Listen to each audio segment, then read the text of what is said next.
man is in need of a Caesarian section, is it compulsory for her husband to sign the consent form before the procedure can be carried out on her? We've seen many stories on social media of how pregnant women die because their husbands refuse to grant or sign consent form, or how the baby died, or how both the mother and the baby died. The most recent one being this couple that have been expecting a child for about 6 years, and God finally blessed them. When it was time for her to put to bed, the husband said she must deliver as a Hebrew woman. And so, because of that, he refused to sign the consent form. At the end of the day, the baby died in her belly, and they had to cut her open and bring out the baby.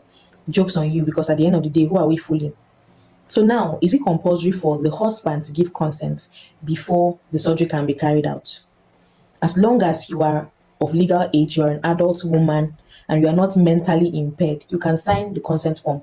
Consent is more like a contract between the patient and the surgeon, so you can understand the nature of what is to be carried out on you, the benefits, the risk, and then if you are okay with it, you give your consent, and then they go ahead to treat you. Now, this is not me instigating anybody to go and have issues with their partners. I personally have had Caesarian section twice. The first one was emergency, and the second one was elective. The first one, my husband was not around. My brother-in-law was around. Please, I'm not painting my brother-in-law in a bad light, but he was insisting that it had to be the way their mother had had all of them, like a Hebrew woman. And me, I didn't want to be a Hebrew woman and die young, so I collected the form and I signed it. They wheeled me in and they saved my life and that of my baby. So the second one, my husband signed because he was available. So you do not need, I don't know where we're getting this information from. Maybe some hospitals are misleading some women, or maybe it's just a societal problem. You don't need anybody to sign the form for you. As far as you are mentally okay and you are of legal age, you can sign the consent form by yourself. I think that the main challenge is money. Most women do not have the money to pay the bills or to pay for that procedure. So they try to appease their husbands and get them to come around and agree with them, which is okay. But please try and have your own light change, no matter how small. If you're expecting a baby and you have something that you're doing and you know that you have a very difficult partner, you can just start putting money aside. Choose an affordable hospital in case things go south and they need to operate on you and you need to pay more. Let it be something that you can carry that your small money and pay.